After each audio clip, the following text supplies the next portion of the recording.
Good evening and welcome to the Ukrainian Institute of America.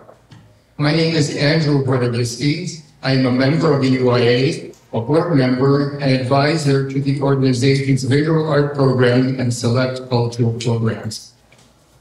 I have a distinct honor and pleasure to work alongside our president, Kateryna, and executive director, Lydia Zaininger, and I'm immeasurably grateful for their counsel, support, and friendship. However, the continued presentation of these events ultimately would not be possible without you, the audience, who continue to show your curiosity, your thirst for cultural material, whether light and entertaining, or informative and sobering. During tonight's presentation and conversation, we invite you to pose questions for our guests as part of the discussion, and following, join us for a light reception for further meaningful engagement. The fundamental purpose of the Ukrainian Institute of America is to develop and promote through educational, professional, and social activities a greater awareness, understanding, knowledge, and appreciation in the United States of classic and contemporary art, literature, music, culture, history, and traditions of Ukraine, as revealed through its people both in Ukraine and abroad. In the midst of celebrating the 75th year of fulfilling our mission to serve the Ukrainian community and diaspora, local and regional public audiences, elected officials in their offices, and Foreign Service Corps in presenting the best Ukraine and Ukrainians have to offer through cultural diplomacy, we find our mission most urgent now during war. Today, we passed the 869th day since Russian invasion and attack on Ukraine and the Ukrainian nation.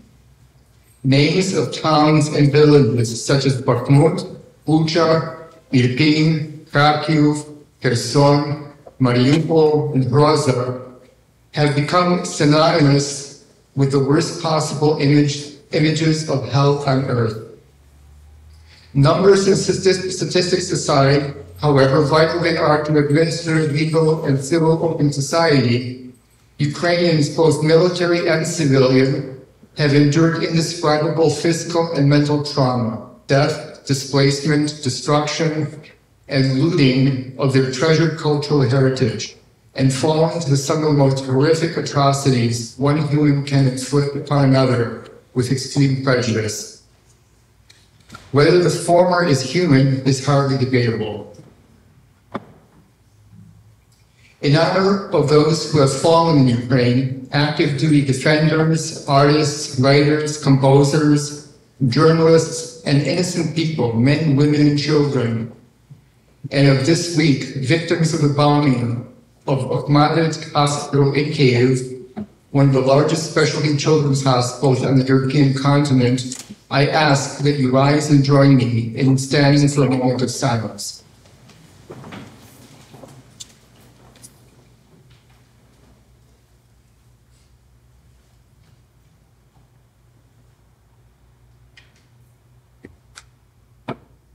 Thank you.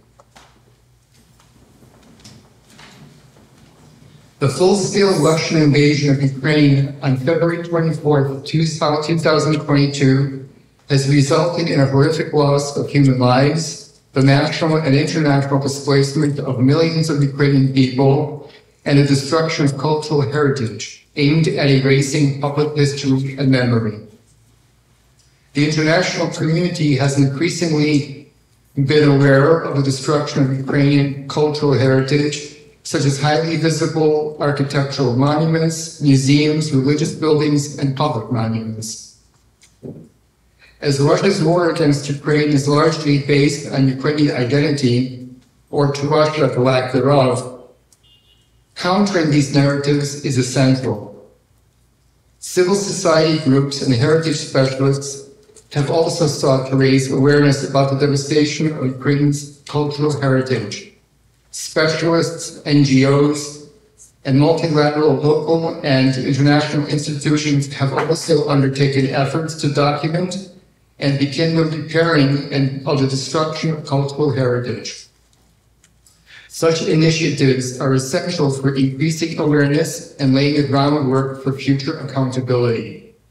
Even if Russia's invasion does not result in annexed Ukrainian territory, safeguarding cultural heritage is about more than objects. It is a vital aspect of preserving Ukrainian identity and history, which is a primary target of Russia's aggression. Failing to do so risks the erasure of Ukrainian culture, public life, and denigration of human rights, as well as international law. Tonight, we are very pleased to welcome back our special guests, Ms. Benedicta Monclar and Dr. Kateryna Goncharova of the World Monuments Fund, each of whom has previously presented their organization's vital work at the Ukrainian Institute of America. World Monuments Fund is the leading independent organization devoted to safeguarding the world's most treasured places to enrich people's lives and build mutual understanding across cultures and communities. The organization is headquartered in New York City with offices and affiliates around the world. Since 1965, the global team of experts has preserved the world's diverse cultural heritage using the highest international standards at more than 700 sites in 112 countries. Partnering with local communities, funders, and governments, World Monuments Fund draws on heritage to address some of today's most pressing challenges: climate change, underrepresentation, imbalanced tourism, and post-crisis recovery.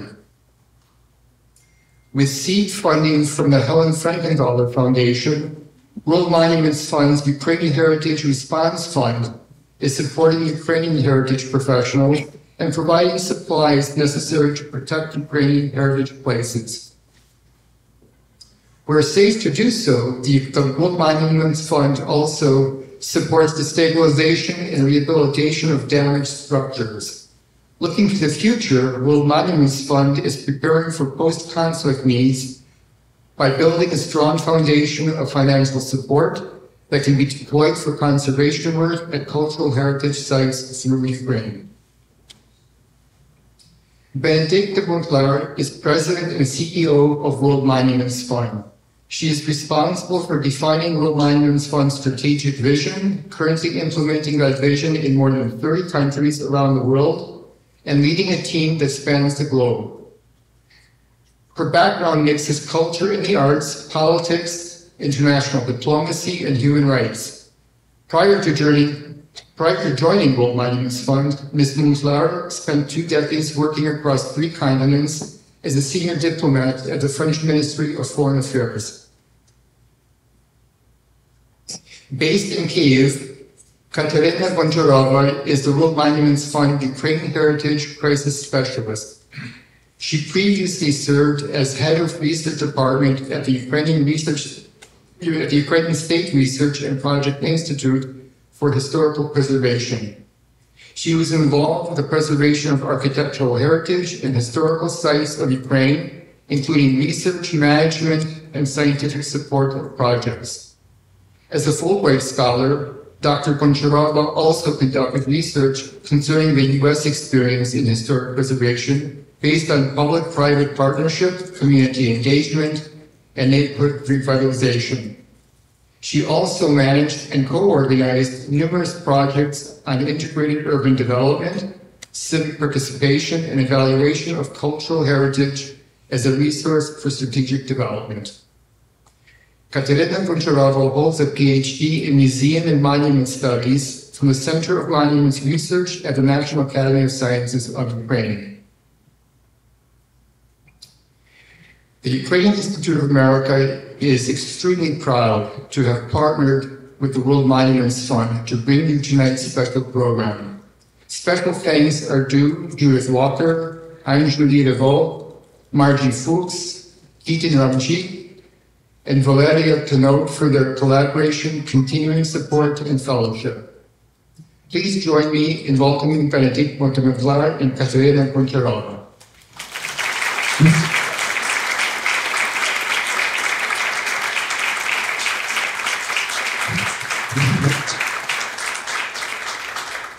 Thank you, Andrew. You're always so eloquent, and of course, you said absolutely everything that was in my speech. So that's perfect, and you think you have a much shorter speech from me.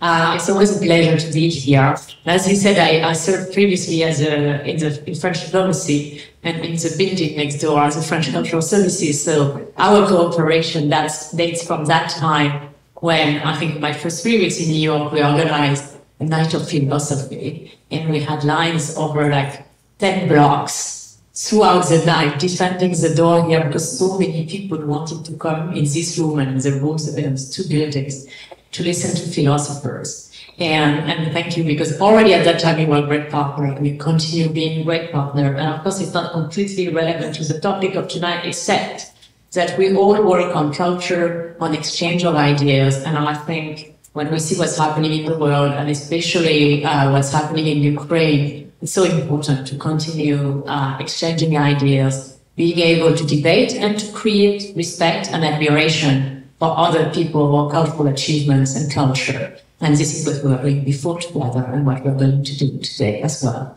So thank you for always being a great partner. First, of course, we want to express our solidarity to the people of Ukraine after this horrible attack on Monday on the children's hospitals. This is really the worst you can do, to attack children. Kateryna, when we saw each other on Monday, she was telling me that, especially in Ukrainian culture, children are at the pinnacle of the culture. You don't touch children, so that's even more impactful and horrific than many of the things we've seen up to now. So we really want to, I think all of us, express our condolences and solidarity for all the families that have been impacted. As an organization dedicated to safeguarding cultural heritage around the world, it's been an honor to be able to work on the ground in Ukraine since the beginning of the war. And this was partly thanks to the Helen Frankenthal Foundation, as you said, who gave us seed funding that allowed us immediately to recruit Kateryna. And having a person on the ground made the whole difference, because as we all know, it's very difficult to work in a conflict zone, and having someone who knows, who's a heritage specialist, who has also contacts, was really key. This is unfortunately a situation that we see not only in Ukraine, but in other places. Heritage is not only a collateral victim of war. Heritage is targeted because, as we all know, when you target heritage, you target the history, the identity of people who have really six communities together. And so that's a weapon that is unfortunately now typically used during wars. This is exactly what we are seeing in Ukraine. The damage to heritage is really significant, and we're going to talk a lot about that tonight. According to Ukraine's Ministry of Culture and Information, 2003 cultural heritage places and institutions have been damaged or destroyed. So, considering all these numbers, of course, our commitment, and we have a full commitment to continue doing as much as we can to support heritage professionals in Ukraine, to consolidate their building, to have urgent stabilization measures, and to assess also the damage. And Kateryna will talk about all of that. So we are extremely lucky to be able to host this event. As you said, Andrew, we had a similar event, but Kateryna at that time, that was a bit more than a year ago, but she was on Zoom. And since we recruited Kateryna, in fact, we've had so many Zooms that I thought we had met in person. And it's only when I saw Kateryna on Monday that I realized, no, we hadn't met in person. And this week is a special week at World Modeling Stone, because every 2 years we gather our whole global team here in New York to review our watch site. We receive nominations from all over the world.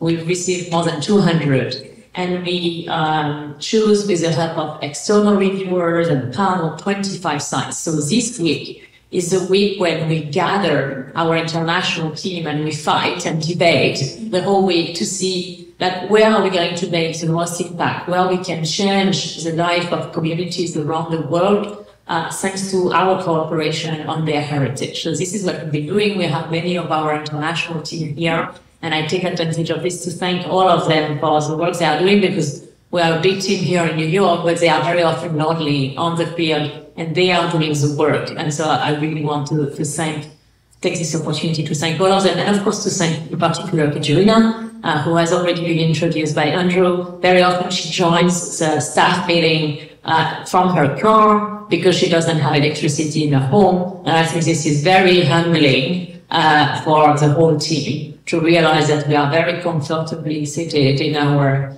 office in New York, while some of our colleagues, in fact, work in much more difficult circumstances. So thank you, Kateryna. I will leave you the floor because Andrew has said everything, but I think we are extremely honored to be working with you and happy to have you on the team. So please.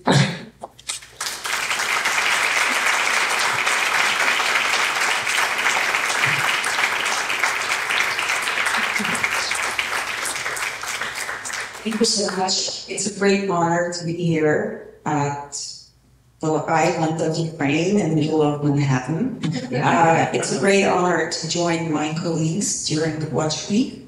And it's a great honor to present the work that we have done in Ukraine so far and to speak on behalf of the people that I'm working with in absolutely dystopian situation.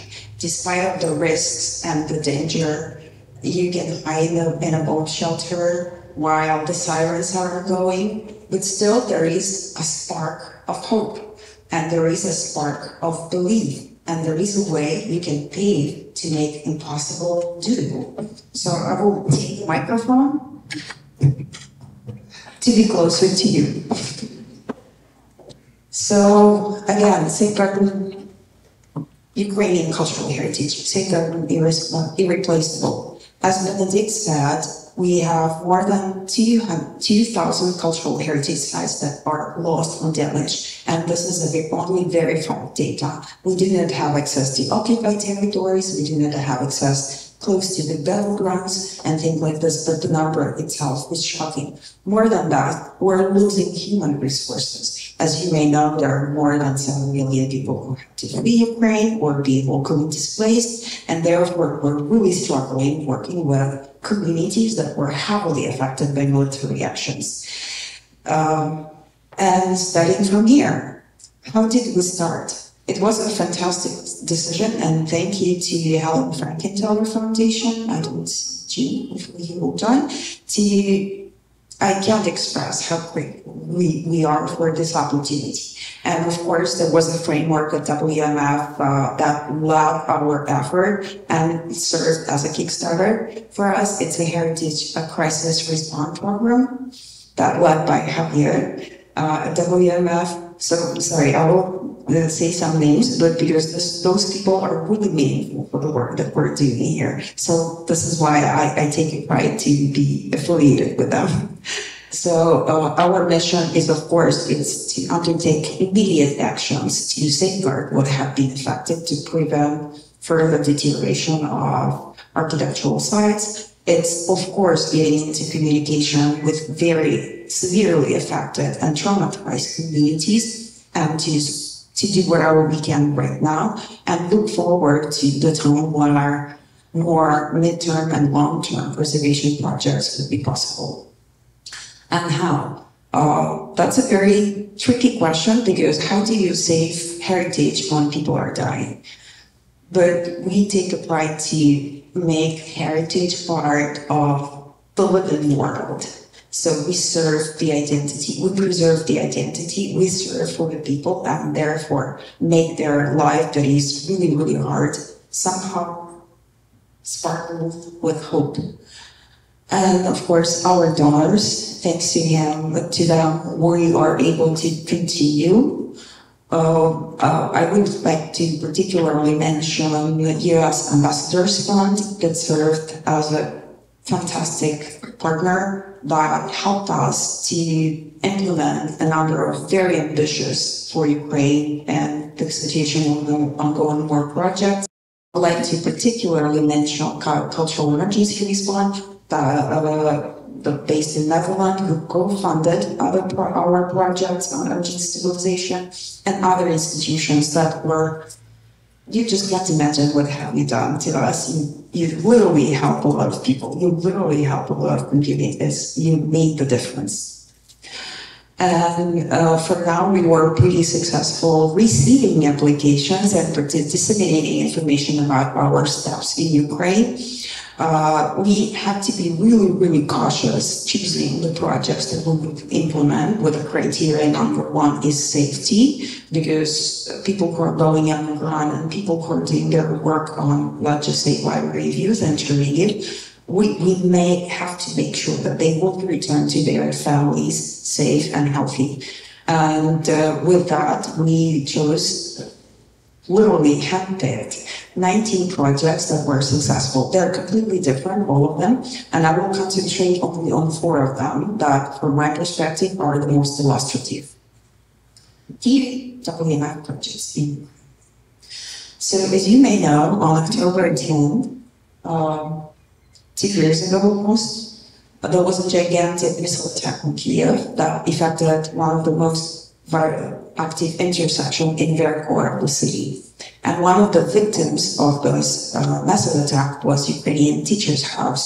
Absolutely authentic, really beautiful masterpiece of Russian. But what makes this building so remarkable is that in 1918, right exactly here, Ukrainian Parliament of Independent Ukraine get together and they declared Ukrainian Declaration of Independence, the 4th protocol. Therefore, in this dystopian situation where we have to fight not only for our identity, but also for our statehood, this exact site starts to be the most significant. And if you have a better 50 hryvnias, you may recognize the shape of the building. It exactly depicted on Ukrainian money.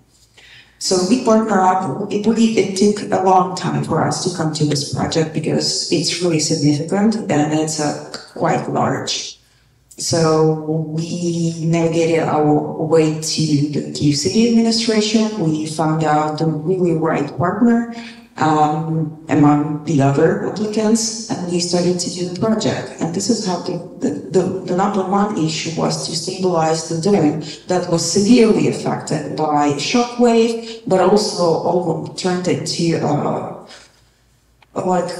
it was teared apart by those debris. This is my hand holding a piece of metal that literally saw the metal parts of the dome almost like a bullet. And of course, it jeopardized the whole structure of the building because of precipitation, severe weather conditions. We had to make sure that the interior and the internal structures of this building would be preserved. So we started from the dome. Absolutely fantastic construction. And if you're a technical junkie like I am, that's the way to go. That's a feast for you to learn how the things were built and constructed in early 20th century with an authentic ventilation system, with independent heating system, and the dome was part of this super big structure, like the whole building that served as a unite and comprehensive ventilation and circulation. So it's fantastic. So we were excited. Sadly, we received funds a little bit later than we expected, so we had to invent the greenhouse. We called that a specific, like a pavilion that served for our workers to be able to conduct their work on a height of 40 meters in a very harsh weather conditions. And there were a lot of things that we could not suggest in the beginning of the project. So there were a lot of inventions and a lot of discovery that helped us to enrich our scientific report that will be published eventually. And in the end of our work, there was a gigantic celebration, closing ceremony with representatives of the U.S. Embassy in Ukraine, representatives of Kyiv City administration. You may recognize Vitaly Klitschko, who led the excursion for our guests there. At the end of the day, it was fantastically received, and we do hope to continue because this is only step one. But the building itself, being so remarkable and significant, requires more attention, and we do hope for a stage number 2. Another site that you may recognize, the Chernihiv Library of Youth. One of those sites that the image of it went viral, together with Museum of Marina Primachenko, and together with the Museum of Skovoroda, it serves as an image of deliberate attacks on Ukrainian culture and identity. So as soon as we realized that some things are doable, we immediately jumped into the opportunity, contacted Chernihiv Regional Administration, collected the crew of right experts and right specialists to conduct the work, and we started.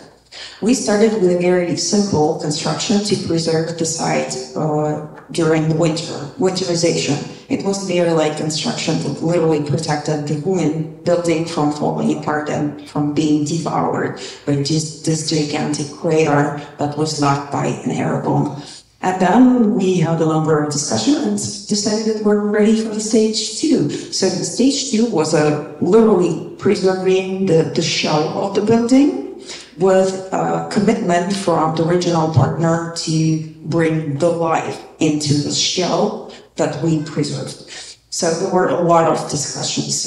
We discussed it locally, we discussed it during a number of committees with historic preservation experts, what way should we go, and so we decided that one of the symbols of this project would be a scar. That sadly, but this particular site became internationally famous because of the very recent page in its history, particularly the destructions during Russian-Ukrainian war. So we will not reconstruct it completely, we will leave this scar on the facade of the building. That could be set up a precedent how to deal with the situation, but also will serve as a constant reminder of the very brutal attack on our culture. And so the project continued. It took us literally a year to accomplish this project. There were some authentic materials that were manually, like bricks, that were manually dismantled, but sadly, we're actually starting to think about the stage 3, but in this case, we would definitely require some kind of questionnaire or something to collect the opinions of the local community. What do they want to see in this building? Sadly, we couldn't develop and conduct a comprehensive system,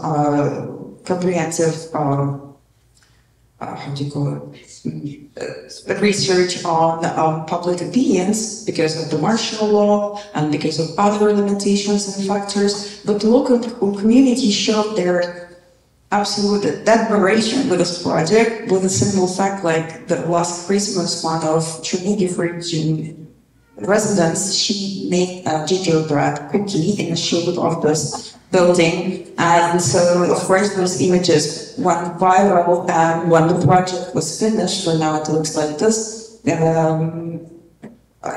Let's just the very day final pictures of the project being finished. We do hope to continue if the situation allows, but as you may know, Chernihiv is not far away from Russian-Ukrainian border. It had been bombed quite frequently, and somehow it happened that when we were recording our program for brick and mortar for YouTube channel of WMF, I went to Chernihiv, we made a recording, but the very next day dramatic theater was started to exactly the location where I had my coffee day before. So it served us as a reminder that dreaming is great, but you have to be really cautious about the actions that you're undertaking. Probably one of my favorite projects of the Local History Museum. One of the, first museum that was directly targeted by a missile attack. Again, we were absolutely lucky to have such a proactive and very professional, really kind of fantastic woman as a director of this museum. It was a really delight to work with her despite of the horrible situation that she was living in. So again, we started small. We started with winterization projects, putting a roof made in historic shape to basically preserve a structure from further deterioration. But then she said, you know, but then after that, we launched a number of discussions, one for the local community, what do they want to see, and one with a professional community of museum workers, how to develop a long-term strategy for a museum of that kind. So the first one led to a conclusion that the local community really demands a safe place to continue their social and cultural life. So there was a request from the local community to rehabilitate the basements. So, okay, that's a good idea, but the point is that we needed to lower the ground and then apply all requirements for civil protection, meaning independent heating unit, independent ventilation unit, 2 entrances, 2 exits in case of. So, and when we started the project, the archaeological assistance was required because when we started to lower the floor, we found the remains of a residential building that was here on this location before the museum was actually built. And there were remains of traditional Ukrainian pitch. So we were absolutely excited with the findings. And the director, and Javier actually was his idea to suggest maybe we should buy some museum furniture to expose the findings. And we received the response, could we reconstruct the pitch and then serve it and then use it to expose the findings? Because most of them are actually clay tiles and pottery and everything related to fire and to traditional pitch. So of course, that was the goal we went.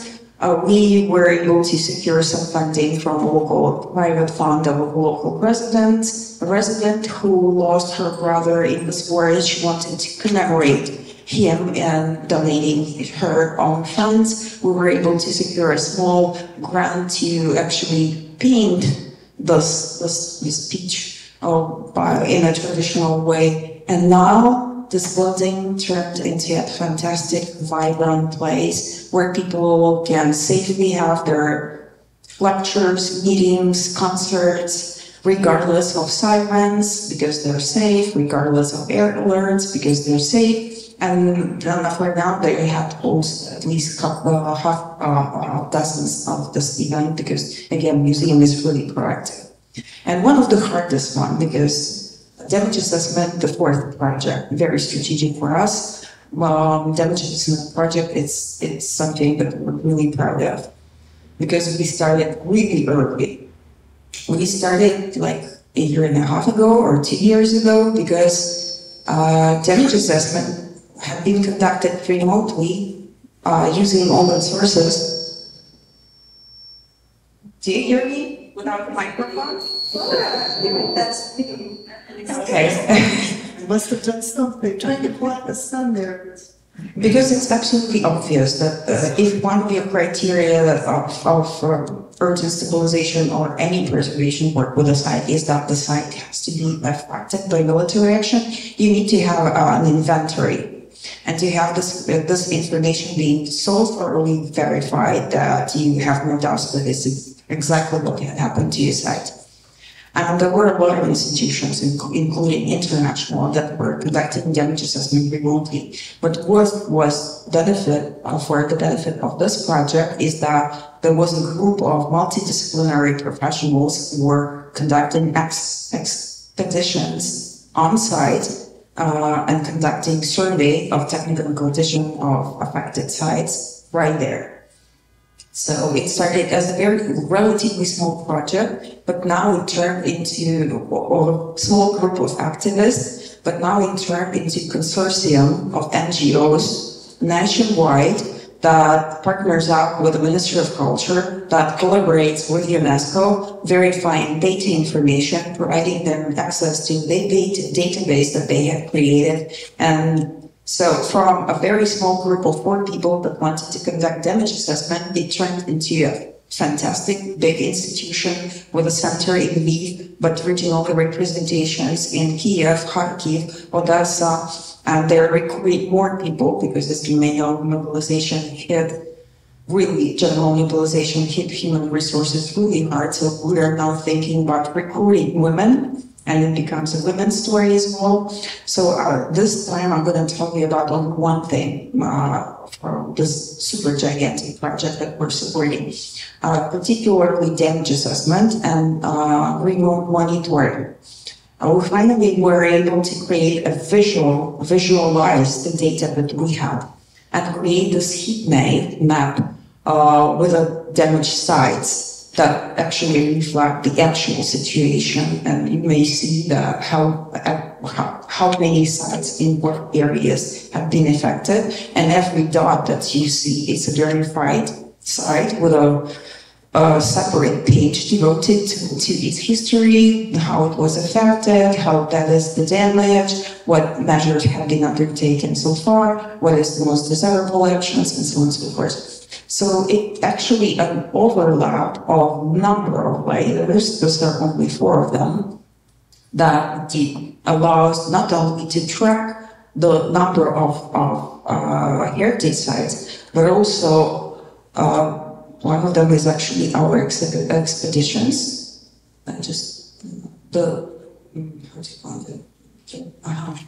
This one is actually our expeditions so far. This is the known areas of target of missile attacks, drones, wherever. And so it creates an opportunity. When you overlap it, you can verify the exact information about every site, and you can define the area of potential damage remotely without actually going there. And then you can easily kind of navigate your route with a estimation of condition of the roads, number of checkpoints, dangerous situation on the ground, if there are if the site is mined and it's a local. So it's a fantastic thing. And this is, for example, Kyiv, our team in Kyiv from the previous stage of the project, and the things they have done last year and this year. One is blue, one is red. As you may know, Kyiv is one of the most bombed cities in all of Ukraine, so this information is very crucial to predict what could happen, to verify the data, the knowledge about the site, and to undertake relevant measures, for example, very conservative ones. But the spin-off of this project is fantastic because we support only one part of that, damage assessment for construction, but it is a gigantic spin-off because our partners from Smithsonian, from Sky, they support the part of this project related to justice, to legal procedures, criminal court investigations, again, kinds of cultural heritage, and they are also working with the military, creating specific app for the military called DEDFA, where the military can use this verified information to track if the site is of any cultural significance and cannot be used for military purposes. So there's a lot of spin-offs of this projects that we're not directly related to, but we're lucky to partner up on this project. It again becomes internationally recognized and nationwide. So what were the conclusions that we have made so far? Because we made a really long way for almost 2.5 years, living in a completely traumatic situation, but still being able to find a project, recognize the right partners, and having courage to implement all of that. So the needs grew, because previously when the war only started, we could not forecast. There was the horizon of planning was 1 week, 2 weeks. You never knew if you wake up alive. Now the horizon of planning is about 2 months, up to half a year. And this is a good thing because people start to adjust and start to believe that impossible is actually doable. That international presence and funding dictates the vision and perceptions of the future. This is a little bit controversial, but it comes with a professional vision of the processes and professional vision of certain expectations. So it will not be like do whatever you can, just do, but it comes with very high standards and really high expectations. We rely on civil society and local stakeholders. For us, the thing that worked the best is working with non-governmental sector that tend to be more active more vibrant, more flexible, more efficient. So all the projects that I'm listing are related to, mostly to non-governmental sector. We were discussing our friends from previous Ukrainian life, like there's a lot of them, a lot of young people who are willing to take the lead, who are willing to take responsibility, and who are really effective and professional.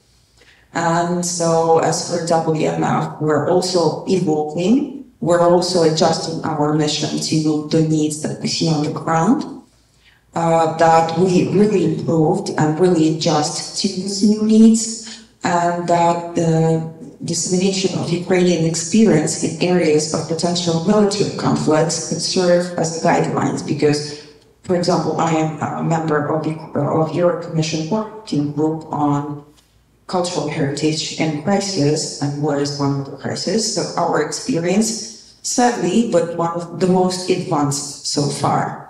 Every conflict is different, every conflict is unique, but when you try to find a way, you are happy to share your experience with the other that could sadly affected by further advancement of military conflicts. So we're here to share our pride with you, our joy with you, our sadness with you, and our experience with you. So we're happy to answer any questions that you may have. Thank you.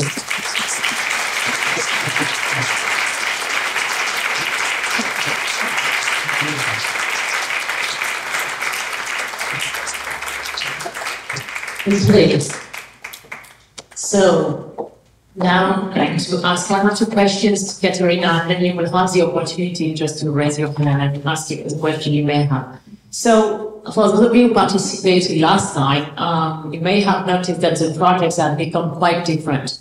Initially, we talked a lot about providing fire extinguishers, urgent stabilization measures, and as you've seen, the projects we have talked about today are much more significant. And of course, the first question I get and you get is why engaging yourself in such big projects and spending all that money, because the next day you could have a missile attack. So why are you doing this, really? I don't know this. Does it work? Yeah, it does. So that's the question that I get asked pretty much every day. Every decision that we make is actually we're asking ourselves the same question. And the answer is simple, because you cannot banish, you cannot erase culture from the life of the local community, from the life of the nation. And if you hesitate, you can lose much more compared to what you're already losing. And so this is the best way to prevent the erasure of cultural heritage of Ukraine, of cultural identity of Ukrainian people, and with this, with also providing voices to Ukrainian communities. We're serving as an anchor for community gathering, integration. We bring a lot of positive things into otherwise completely traumatic lifestyle of, for example, communities on the occupied areas. And we also serve as a reminder that you're not alone. And this is also served as a factor for a number of people who have fled to return, because it's a marker of safety. So, but can we say that they are like, we have a differentiated approach? Like there are some places where we do only stabilization, etc. But then there are some buildings that are really iconic, and that we think even for the morale or for the symbol, it's important to restore them now. And like the library of youth and the most iconic buildings that you've been talking about. We're not restoring everything and everything. It's like some very specific symbolic monuments, right? Because one of our criteria is that the building has to be significant, effective reaction, be significant, and serve for the local community. Because otherwise there's no point to restore, to invest, to risk your life and to risk the life of your crew unless there is a really serious engagement of the local community, attachment to the certain site. And of course, one of the criteria is risk assessment, because you definitely need to be sure that Okay, the missile will not hit the site the very next day. In Kyiv, as you may know, we have a very serious protection. Sometimes, like sadly this Monday, it didn't work fully as we'd expect, but in any way, there is a protection in Kyiv. One of those seems to be one of the most safe cities, but Kyiv is more exposed, as you may know. There is no anti-air forces around our perimeter of the site. So it's really finding the balance between what is needed and what can we provide with the limitation of security, available resources on the ground, and everything. And then there are all the other projects that are more preparing for the future, like those assessment projects that we are documenting the damage, so then when the situation hopefully stabilizes, we can do things or winterizing to prevent further damage. Can you tell us about the partners on the ground? Because for us, I think here seems like quite extraordinary is that some people are on the ground preserving heritage when they are missiles falling. So who are the people you are working with? Like, how has the field evolved? Are those the same people who are in the field of cultural heritage before? Are there new people who got involved? I imagine many people also left to fight. So, well, first of all, they are superheroes. We're working with superheroes. And second, of course, a lot of people that we work with or plan to work with have to join the army. That's then very serious factor that defines our work. How do you navigate between people being called to join the army and their commitment to implement the project? Second, it's cultural workers, primarily women, as we spoke particularly about women who left their own ground despite the danger to protect the sites and museum collections that they are completely devoted to. And that's actually becomes sometimes an issue because cultural workers are more committed to their duty, to their museums, to their collections, and can easily risk their lives. So when they say, come, let's do something, you really need to think careful. And maybe you need to save not the site or collection, maybe you need to save a site manager. So those are superheroes that we're working with. And basically, in this 2.5 years, we built a gigantic network of partners on the ground, governmental institutions, the Ministry of Culture, Ministry of Infrastructure, Ministry of Natural Resources, regional administration, state municipal governments, non-governmental institutions, independent experts and consultants. So basically, those are all the people that we're working with. Yeah, I think it's very important to understand that as an organization, or not even when we don't sign like teams, international teams, but we always work with partners. And in that case, it's really Kateryna mobilizing all these network of partners. Do you have questions in the room? We can continue with the question, but yes, please. You showed on your slide that there were a lot of projects you were asked to work on that were not able to be done. Sometimes those projects are not relevant to our criteria because one of the criteria is safety and feasibility, and those are hard to pass. And sometimes the projects are irrelevant for the mission of WMF that we're sadly not able to implement. But the main is again safety and feasibility. Other questions? Yes. I'm thrilled to hear that these sites are protected. Thank you. I'm thrilled to hear that the sites are protected because of the work that you've done, which is monumental, to use your term. But I would like to know, how can you protect the random but intentionality of the Russian bombs, knowing that you've taken pride in these buildings from being resurrected? How can you safely feel that there'll not be another target just to discredit or to disappoint? Well, let's just say that for this 2.5 years, there was only one case or project, not actually ours, but the one that we helped our partners to manage and to implement was slightly affected by shocking wave. So that was only one crack in our wooden board. It's a training manor in It's one of the most significant sites that have been affected. Otherwise, it actually doesn't happen because Russians tend to say they're targeting most popular places, populated sites like residential buildings, residential complexes, and things like this. So if the site is very well impacted, could serve as a target. This is why we're really careful with an informational campaign and the dissemination of information about projects, because we don't do that while the project is ongoing. We're only disseminating information when the project is finished and when the crew have left the site. And this is why our project in Kyiv is so remarkable when we're going underground and allow people to continue their social and cultural life safely.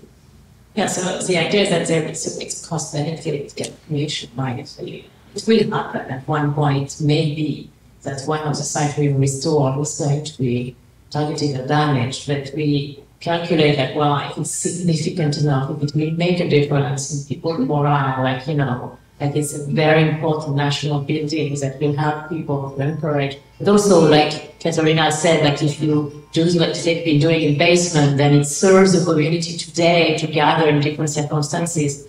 Well, we feel that the benefits are high enough that it's worth taking the risk. There is a risk-taking component, obviously. And on another note, we're conducting really thorough survey of the building that with 3D scanning, if it's possible, that those exact reports can serve for possible reconstruction in Kyiv. So we're documenting the site so thoroughly, like for example, teacher's house, where we're discussing potential measures to protect the dome and protect the site. But it would be turned into Chernobyl, kind of equivalent of Chernobyl, so we reject that, it would be like way too expensive. So instead, we documented this site so thoroughly with 3D scanning, all kind of architectural drawings, that in Kyiv we have all sets of documented construction, as close to authenticity as possible.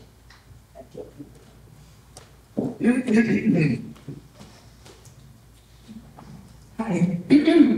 Being a trauma specialist, I'm particularly sensitive to all the therapeutic views you both so eloquently sharing with us. So I would like to ask a question from 2 points of view.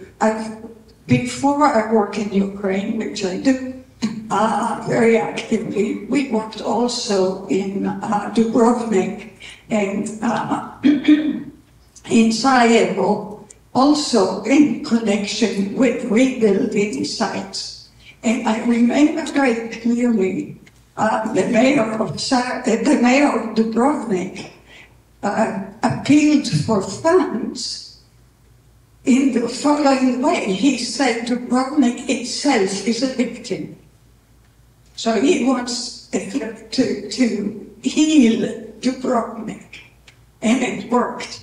But you're already aware of that, so that's less important. What I really wanted to ask you about was the sensitivity of the long-term legacy of leaving a site scarred. Because, for example, in Sarajevo, there are areas that are still full of bullet. Yeah. We will comment on that because one of the nominations we actually reviewed this week, part of our work week, was what they called the roses of Sarajevo. The roses of Sarajevo, which are the impacts of bullets in Sarajevo that are marked by it. And I think one of the topics we've had during this week is also all these dark memories. Some places that are very important to restore because of what we've been talking about before. And some places, when it's post-conflict, it's also important to keep the ruins, to keep the memory of what happens. And we've been talking about places in Spain of the Civil War. places in Hungary, places everywhere in the world. So it's a choice you make, and the local community has to make. It's not an international decision. It's that the local population has to make, okay, what is this building to us? Do we want it restored, or on the opposite way, do we want it to serve as a sort of anchor to memorialize for future generations the impact of war? Because unfortunately, we all forget that war is tragic for everybody in the world. Right, I didn't finish the question, so thank you for answering the first part. My concern is also indeed future generations, and when they grow up in scarred neighborhoods, what does it do for them? And so, when you plan to leave something scarred, do you also think of leaving the same kind of care for the future, plan for healing that scar, in case the next generation is traumatized by the scar and needs the scar healed? That's exactly the other part of my question. Well, first of all, this is the scar that would never be healed and will never be healed. So, second, if you're asking about heritage, but the sport could leave and when it's over, that's a completely different point. Let's just get there, survive at this point. Another thing that since the beginning of the war, there were a lot of heritage experts who were collecting evidences as a museum workers, anthropologists, ethnographers, who were collecting evidences of the sport and organizing exhibitions. One of them was actually in the UN building, not far away from here, devoted to this particular war. We didn't come close to memorialization of the very recent events, like, for example, the battlegrounds of Bakhmut, could be a Gettysburg battlefield in 20, 50 years. We didn't come close to, for example, museification of Chernihiv concentration camp, because it's a completely different story, and we're actually working with more classical or academic understanding of heritage, not memorialization in it, but preservation. But there are some cases, for example, museification of Irpin Bridge that served as a path of life for a number of communities that were occupied and a number of people who were trying to escape occupation. There were a number of other sites like grassroots memorialization, a lot of them. So I do not know what can be done for people to forget it, but through memorialization, through recognition of their feelings and their life at this horrible moment, I think that could be a healing afterwards, with a after recognition. So there's a lot of that happening. Other question? Yes. First of all, thank you for all wonderful work that you're doing.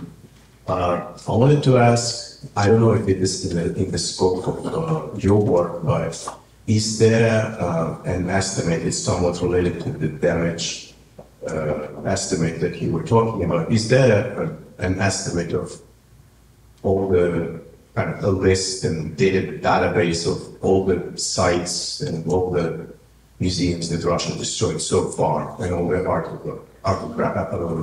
artifacts and museum collections that they stole? That is one thing. And another question that I have is, are there any maybe possible ideas about saving some of the museum collections and moving them to a safe place right now where they would be, preserved better without a possible another attack and destruction? Well, first of all, almost all museums that are close to the battleground or in the center of Ukraine that could be potentially at risky area, their own collections are evacuated, the most precious parts. we're working, there's a lot of work on creation a safe haven for museum collection in discrete location underground, somewhere safe in western Ukraine. Will not disseminate this information further. There is a register of museum collection and museum items that have been looted, for example, from Mariupol or from Kherson. ICOM, once that, of course, part of this information was published in a red list of ICOM. A lot of those databases are ran by Ukrainian ICOM and our partners from Heritage Monitoring Lab. HEMO is the site where they verify your personality and can share information if it's not sensitive. Otherwise, we have a lot of museum workers that are doing that. And Kateryna says that's important because I remember at the beginning of the war there was a whole debate about also other countries welcoming collection from Ukrainian museum, but for now it's mainly been placed elsewhere in Ukraine and outside of the border, or you just cannot do at all about it. And only thing that I can say about it that our partners from Lukhanenko Museum that were bringing part of their collection to the Louvre, and it was the exhibition there based on their collection. The main thing that in very early stages of the war, evacuation was really rapid because everyone thought that this war will not continue longer than a year. And now we're in a stage where evacuated collections in their storages and safe havens need to be treated and being taken care of because the war can continue and continue for years and years. So how to take care about stored collection that had to be stored only for a year, but now we're counting the third one. So there's a lot of issues that are that. Reminds me when they evacuated all the Louvre collection indeed during Second World War of France with the Florentines, and now because to take care of the collection. Other and maybe last question. Sorry. You raised your it's fine. Thank you for a great presentation and for your work in Ukraine. I'm specifically asking about the future of Ukraine and their young professionals. A number of architectural training programs in Ukraine specialize in architectural preservation and architectural conservation.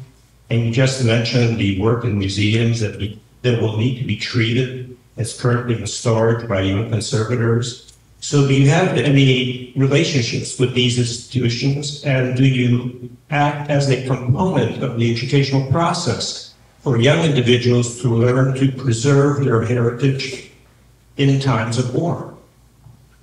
Well, that's a good question because we're working with our heritage primarily.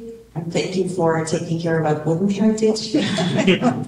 So actually, we work with site managers primarily, because if we talk about educational institutions, that we are part of the bigger consortium called ROSVIT, organized by the unions of architects of Ukraine, Baltics, half of Europe. They actually organized to help Ukrainian architects and urban planners to think about the future of urban environment, and heritage comes as a component into that. We're working with them with lectures. We organized a number of workshops for site managers and heritage preservationist experts, partnering up with the Minister of Culture, partnering up with a number of Ukrainian NGOs. The last public event was devoted to culture at war, organized by USAID. We had a panel on damage assessment because we definitely need more people for now to do the job, because men cannot continue to be part of this project, and we need to recruit more women, more kind of people in this generational gap that allows us to continue this project safely for our crew. So that was, the panel was fantastic because we were able not only present our results, but also to collect the experience from the General Prosecutor's Office, from the military, and how it all works for common benefits. We were, of course, showing our experience how the damage assessment could lead deeper to stabilization and then hopefully midterm projects of motivation. And so we basically work not with educational institutions for younger generation, but mainly for the group of experts for working with their sites, for working on the ground. How do you do your work safely? How do you do it professionally? Things like that. Thank you so much. Thank you, Kateryna, for everything you're doing.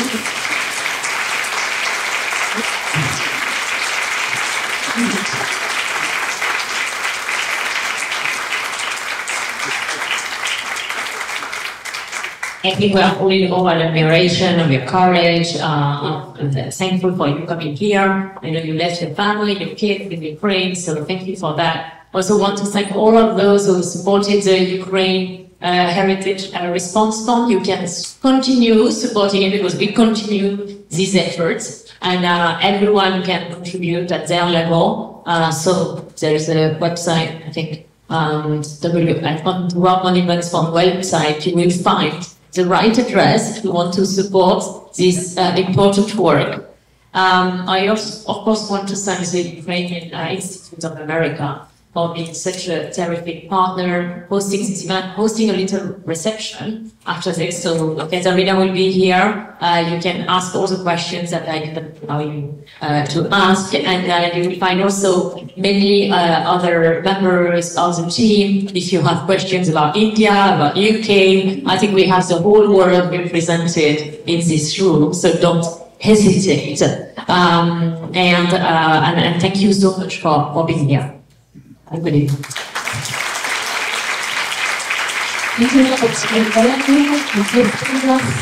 Thanks so much for being part of our life today. And so please make a difference for your life.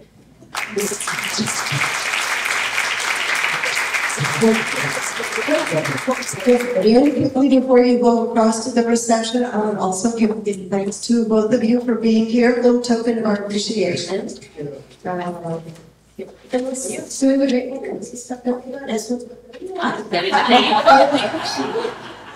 the difference. Extra New York's, yeah.